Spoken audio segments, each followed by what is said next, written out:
Sa lupain ng Bifrost, sinabi ng isang gwardya sa lalaking nakasakay sa karwahe na nakarating na sila sa kanilang destinasyon.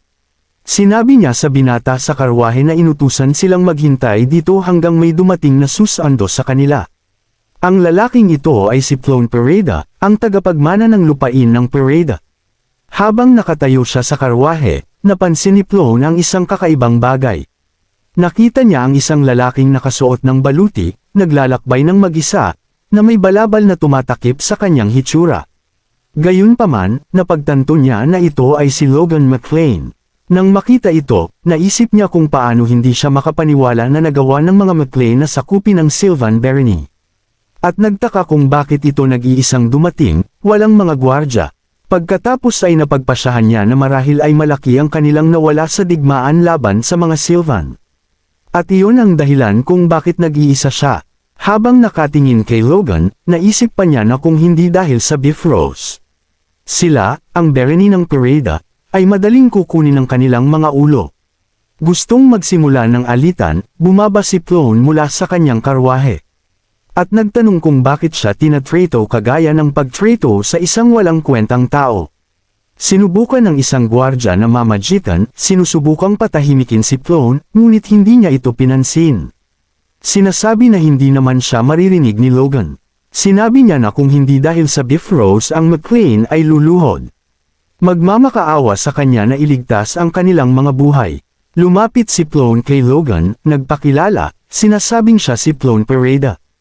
At sinasabing narinig na niya ang lahat tungkol sa kanya mula kay Riho. Lalo na kung paano napatay ni Logan ang 6 na kabalyero sa isang iglap. Pagkatapos ay tumingin si Plone sa ibaba at napansin ang isang kakaibang bagay. Nakasuot si Logan ng baluti sa ilalim ng kanyang mga damit, ngunit ang puluhan ng kanyang espada ay malinis. Binati siya ni Logan, nakipagkamay at sinabi ang kanyang pangalan. At naisip ni Plone na baka ang mga narinig niya ay mga tsismis lamang. Sinusubukang ipahiya siya, hinigpitan ni Plone ang kanyang pagkakahawak at sinabi na mas bata siya kaysa sa kanyang inaakala. At nagsisimula siyang isipin na ang mga narinig niya ay mga pinalaking tsismis lamang. Nang marinig ito, tumingin si Logan sa ibaba nang hindi nagsasalita. At ilang sandali lang, ngumisi siya. Hinawakan niya ng mahigpit ang kamay ni Plone na halos may upi ito. Doon napagtanto ni Plone na mas malakas pala si Logan kaysa sa kanyang inaakala. Binitawan nila ang mga kamay ng isa't isa, at humingi ng paumanhin si Logan. Habang nanginginig ang kamay ni Plone at mukhang dinurog ng bato, sinabi ni Logan na hindi niya naintindihan ang intensyon ni Plone. At inakala niyang sinusubukan ni Plone na magsimula ng paligsahan sa lakas. Nang marinig ito, sinubukan ni Plone na huwag umiyak at tinawag si Logan na asungot. Pagkatapos ay kinuha niya ang kanyang espada, tinawag si Logan na bastos na bastardo. Nakatayo sa harap ni Logan na nakatutok ang kanyang espada sa kanya. Sinabi ni Plone kay Logan na tuturuan niya siya, ang kasuklam-suklam na pamilya McClane, ng leksyon sa asal. Sinubukan ng gwardya sa likod ni Logan na sabihin sa kanya na ipinagbabawal ang mga personal na laban sa teritoryo ng Bifrost. Ngunit inalis lang ni Logan ang kanyang balabal. At sinabi kay Plone na patuloy siyang nagsasalita ng mga kalokohan na hindi niya kayang panagutan.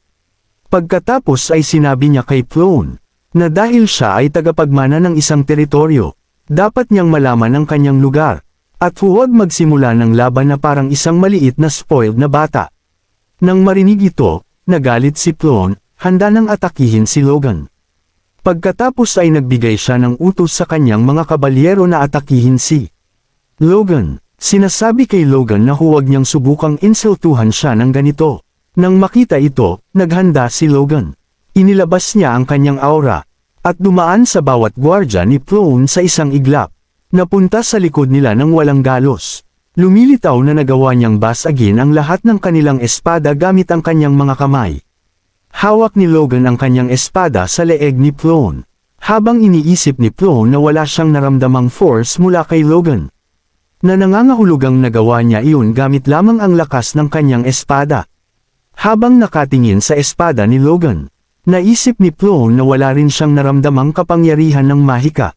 Kaya nangangahulugan iyon na hindi rin gumagamit si Logan ng mahiwagang artepakto. Sinabi ng gwardya na nakatalaga sa Bifrost Gate kay Logan na mayroon siyang kahangahangang espada. At kung hindi siya masyadong bastos, nais niyang itanong kung saan niya ito binili. Ngunit sinabi sa kanya ni Logan na bastos nga ito. Nang marinig ang usapan, naisip ni Plone na swerte lang si Logan. At nakahanap siya ng magandang espada kung saan. Mula sa Bifrost Gate, lumabas ang isang lalaking nakasuot ng buong baluti. At mukhang alerto ang mga gwardya nang makita ito. Lumingon din sina Logan at Plone. Napagtanto na ito ay isang taong may kahalagahan. Lumilitaw na ito ay si Sir Franz, ang kabalyero ng liwanag ng buwan. Nang makita ito namangha ang lahat. Bilang Upper Advanced Knight, personal na dumating si Sir Franz upang tumanggap ng isang tao. Isang bagay na hindi pa naririnig dati. Habang nakatingin sa kanya, napagtanto ni Logan na isa siya sa dalawang Upper Advanced Knights ng Bifrost. May pilak na buhok at mata. Tunay na namumukod tangi si Sir Franz. Nang makita na nagpadala ang Bifrost ng Upper Advanced Knight upang tanggapin sila. Dalawa lamang ang maaaring kahulugan nito. Alinman sa talagang nagmamalasakit ang Bifrost. Kung ano ang iniisip nila tungkol sa kanya o may iba pa. Sa sunod na sandali, nagpakilala si Plone kay Sir Franz. At kinilala ni Sir Franz ang kanyang presensya. Sinasabing masaya siyang makilala siya. Si Sir Franz, habang nakatingin kay Logan, sinabi na dahil siya ay Parida. Siya ay dapat ay ang McLean. Nang makita ito, nagtaka si Logan kung gusto niyang magbigay ng presyon sa kanila. Kalmado nagpakilala si Logan, at sinabi ni Sir Franz na malinaw na ang mga bagay ngayon at sinabing nagulat siya. Tinanong niya si Logan kung siya ay isang intermediate knight sa murang edad. Na ikinagulat ni Plone. Napagtanto ni Plone na ito ang dahilan kung bakit napakalakas ni Logan. At hindi lamang ang kanyang magandang espada. Gayunpaman, iniisip ni Logan na nagtagumpay ang kanyang balak. Simula sa isang mataas na ranggong kabalyero, may kakaibang matalas na enerhiya sa kanila, na hindi maitatago, at matutukoy lamang ng mga kabalyero na may parehong ranggo o mas mataas. Ngunit nang marating niya ang antas ng isang mataas na ranggong kabalyero, at nakamit ang 3 bituing core, nagawa niyang kontrolin ang mahinang enerhiya na mayroon siya. Sa tingin niya, mas mabuting ipakita lamang ang ganitong dami ng lakas para sa kasalukuyang Bifrost, upang mabawasan ang kanilang pag-iingat. Ito rin ang dahilan kung bakit hindi nagdala si Logan ng mga bantay. Habang inilalagay ni Logan ang kanyang kamay sa kanyang dibdib bilang tanda ng respeto. At sinabi kay Sir Franz na siya ay nagsusumikap, upang balang araw ay maging kasing lakas niya. Nang marinig ito, sinabi ni Sir Franz sa kanya na hindi siya dapat makontento sa pagiging katulad lamang niya. Sa kanyang talento, dapat layunin ni Logan na maging isang superhuman kahit man lang. Sa anumang kaso, sinabi ni Sir Franz kay Logan na nakakatuwang makilala siya, at dadalhin na niya sila sa loob ng kastilyo. Pagkatapos ay tumalikod siya, at sinabi kina Plone at Logan na ito ang VIP building ng Bifrost. Sinabi niya na dumating na ang mga tagapagmana ng Percival at Rothman.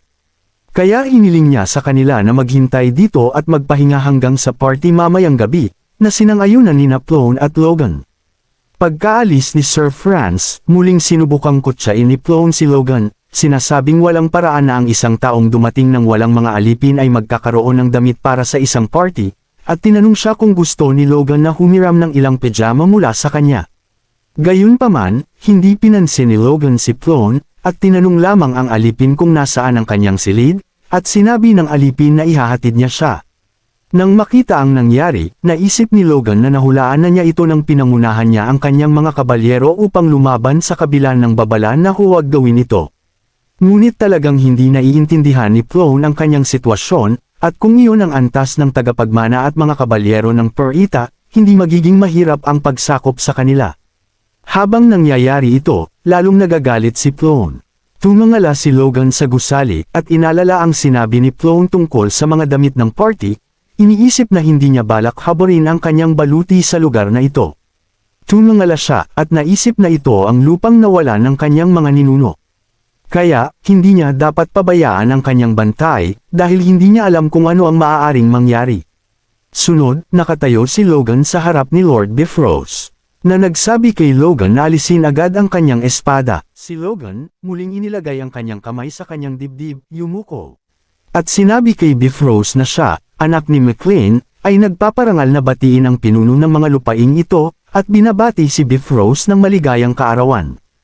Ang mga taong nakatingin sa paligid, ay natagpuan ang paraan ng pagdating ni Logan sa party na isang hanggal. Tinatanong kung ang taong probinsyano na ito ay walang alam na asal. Tinitingnan si Roger Bifrost, naisip ni Logan na dahil siya ay isang potensyal na kaaway. Maaaring kinailangan niyang lumaban ilang araw bago siya dumating sa kastilyo. At inaasahan niyang ito ay kasing hindi nasisiyahan ng Sylvan o Tesseren, ngunit hindi yun ang kaso. Ang mga tao ay talagang pala kaibigan, na may mga taong nagsasabi na si Bifrost ay isang mabuting tao, at mababa ang mga buwis. Ang ibig sabihin lamang nito ay sapat sila hanggang sa puntong hindi nila kailangang mangikil sa kanilang mga tao. Malugod ding tinatanggap ni Bifrost si Logan, at sinabi sa kanya na mula nang dumating siya rito. Ipinapalagay niya na ang mga McLean ay nagbabalak na sundin ang kanyang mga kagustuhan. Sinabi ni Logan sa kanya na kung ang mga kagustuhan ni Bifrost ay para sa kapayapaan, ang McLean ay laging handang manguna sa marcha. Nang marinig ito, sinabi ni Bifrost kay Logan na inaasahan niya ang higit na pagtutol. Ngunit ang isang batang lalaki na tulad niya ay tunay na may kaliwanagan. Pagkatapos ay sinabi ni Bifrost kay Logan na magsaya sa party, at sinabi ni Logan na gagawin niya ang iniutos. Gayunpaman, hindi interesado si Logan sa party. Sa halip, napagtanto niya na si Bifrost ay talagang kahanga-hanga rin bilang isang Fifth Circle mage.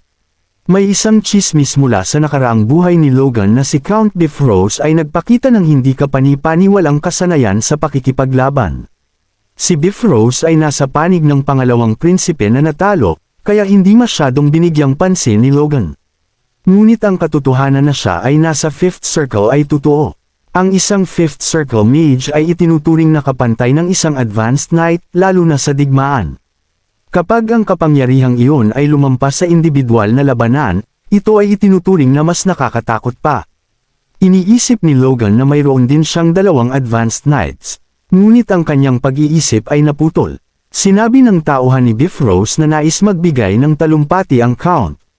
Nagsimula si Bifrost sa pagsasabi na una niyang dapat pasalamatan ang lahat ng dumalo at nagtipon para sa kanyang kaarawan.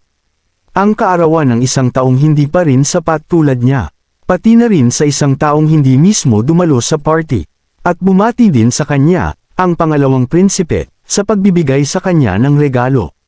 Nang narinig ito, hindi makapaniwala ang mga tao na ang prinsipe mismo ang tinutukoy ni Bifrost, dahil alam nilang pinagkakatiwalaan si Bifrost.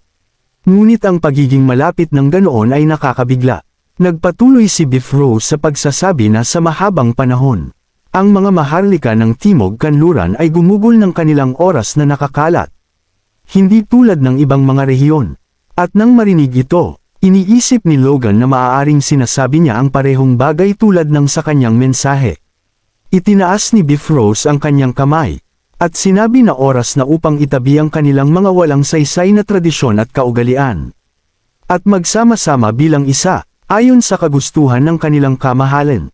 Ang pangalawang prinsipe, ang malamang na magmana ng trono, at suportahan ang rehiyon. Si Logan ay humihigop ng isang baso ng alak, na nag-iisip na ito ay isang magarbong paraan lamang upang sabihing tumahimik at sumailalim sa pangalawang prinsipe at sa kanya. Sinabi pa ni Bifrost na nagkataon lang na nasa kanila ang simula at wakas ng Timog Kanluran mula 200 taon na ang nakalipas, kasama nila ngayon, ang tagapagmana ng mga McLean, na ikinagulat ni Logan. Sinabi ni Bifrost na si Logan ay isang mahusay na binata, at ang pinakamahalagang dahilan na nagdala sa mga McLean sa tagumpay sa dalawang kamakailang digmaan, at isang henyo na naging isang intermediate knight sa edad na 21 lamang. Sinabi ni Bifrost na kahit ang mga advanced knights na kilala niya ay nabigo na maabot ang gayong kahusayan. Kaya nagtataka si Logan kung ano ang nais gawin ni Bifrost sa pamamagitan ng pagpuri sa kanya. Itinaas niya ang kanyang kamay, at sinabi na wala siyang intensyon na pilitin o itali ang isang talentadong tao, ngunit nais lamang niyang mag-alok. Kinausap niya si Logan, at sumagot si Logan, nakikinig sa sinasabi ni Bifrost. Sinabi ni Bifrost kay Logan na si Count Valtermin, ang lolo ng ikalawang prinsipe, ay naghahanap ng mga talentadong lalaki tulad niya, at kung okay lang sa kanya. Nais ni Bifrost na irekomenda siya kay Valtimir, upang maging estudyante si Logan. Nang marinig ito, hindi alam ni Logan kung ano ang isasagot. Sumagot si Logan na siya ay nagagalak sa alok, ngunit mayroon na siyang guro na kanyang pinaglanan ng sarili. Tinanong ni Bifrost kung tinutukoy niya si Patrick McLean, ang kanyang ama. Sinabi ni Logan kay Bifrost na hindi, at na siya ay maswerte na makatanggap ng pagsasanay mula sa isang dakilang tao, kaya paumanhin, ngunit kailangan niyang tumanggi. Sinabi ni Bifrost kay Logan na ang mga kabataan ay talagang mabilis kumilos. Ngunit ang nagliliyab na hit sword ay malapit nang dumating, kaya hinihiling niya kay Logan na tumanggap ng kaunting pagtuturo mula sa kanya. Sinabi niya kay Logan na balak niyang ibigay ang alok na ito sa lahat ng tagapagmana na naglilingkod sa ilalim niya ngayon, at hindi lamang sa kanya. Maaari pa niya itong tawagin na guru niya. Nang marinig ito, parang wala nang pakialam si Logan sa pagtuturo. Sa halip, iniisip niya na palihim na binalangkas ito ni Bifrost na parang opisyal na naglilingkod sa ilalim niya ang mga McLean. Kaya, gusto niyang itali ang mga McLean sa anumang paraan, iyon ang kanyang pangunahing layunin. Iniisip ni Logan na mahirap tanggihan muli si Bifrost sa sitwasyong ito, ngunit salamat na nakapaghanda siya ng maaga. Sinabi niya kay Bifrost na nagpapasalamat siya sa kanyang mga papuri, at hindi niya siya matatanggihan kung ito ay kanyang mariing nais. Kaya, maghihintay siya ng may pananabik. Nagpasalamat siya kay Logan sa pagtanggap sa kanyang kahilingan, at sinabi sa kanya na ang pagpili ng mga McLean ang magiging unang hakbang tungo sa muling pagkakaisa ng Timog Kanluran. Idinagdag din niya na bago ang kaganapang ito na naganap ngayon, ang kanyang mga dating kaibigan na sina Percival at Roofman ay sumang-ayon na magkaisa sa ilalim ng bandila ng Bifrost.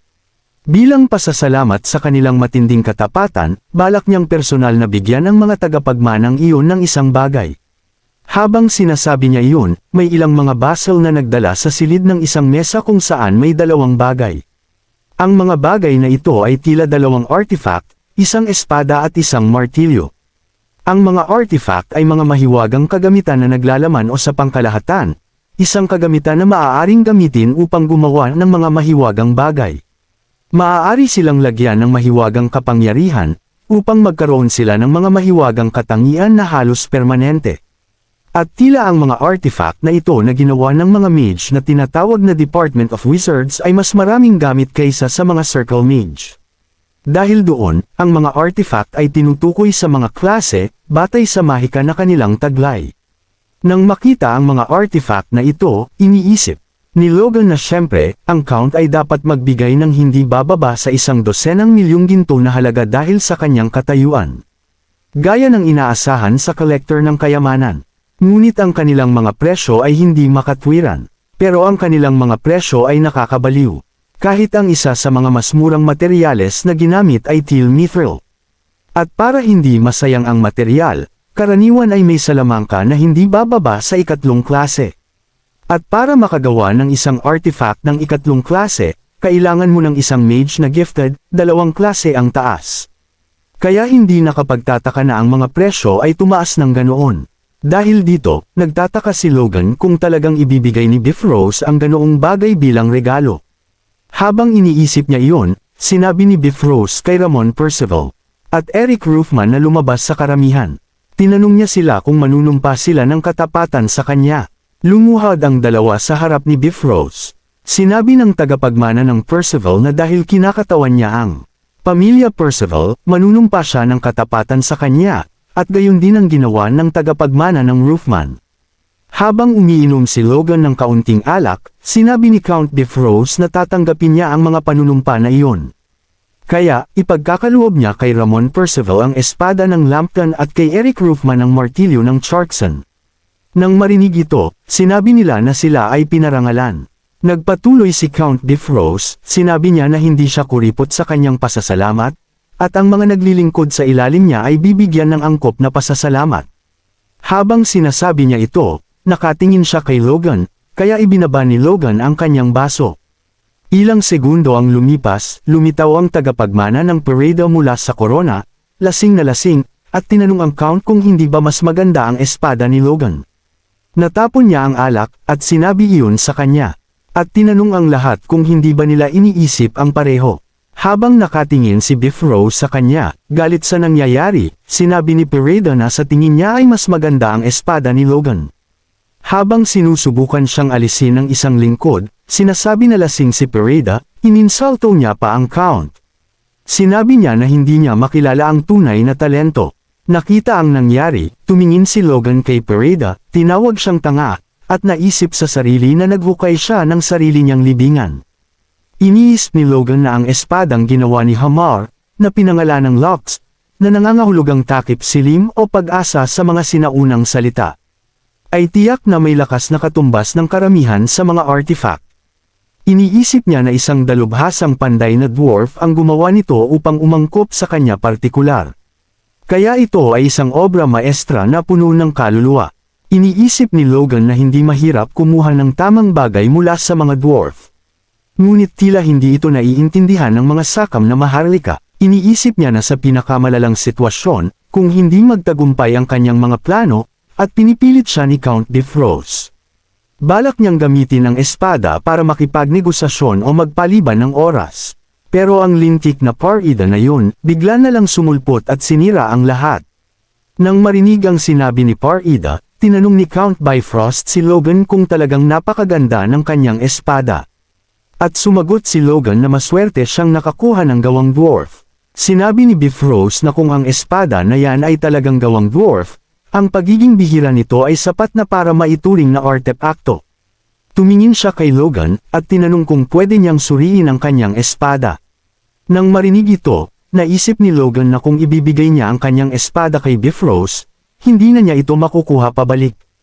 Kaya sinubukan niyang pakalmehin ang sitwasyon, sinasabi na kahit bata pa siya, bilang isang kabalyero. Nahihirapan siyang ipaubaya ang kanyang kasama sa iba. Nang marinig ito, sinabi ni Biff Rose na hindi pa siya nakakarinig ng ganoong mga lumang salita mula sa isang batang lalaki. At sa halip na ibigay ito sa kanya para suriin, iminungkahi niya kay Logan na ipakita ang kanyang lakas bilang isang kabalyero. Iminungkahi ni Biff Rose ang isang labanang pagtatanghal, sinasabi na sa mga lalaking ito na may mga artepakto. Ito ay magiging isang magandang paghahambing, at pagkatapos ay tinanong sina Ramon at Percival kung sila ay mga intermediate knight.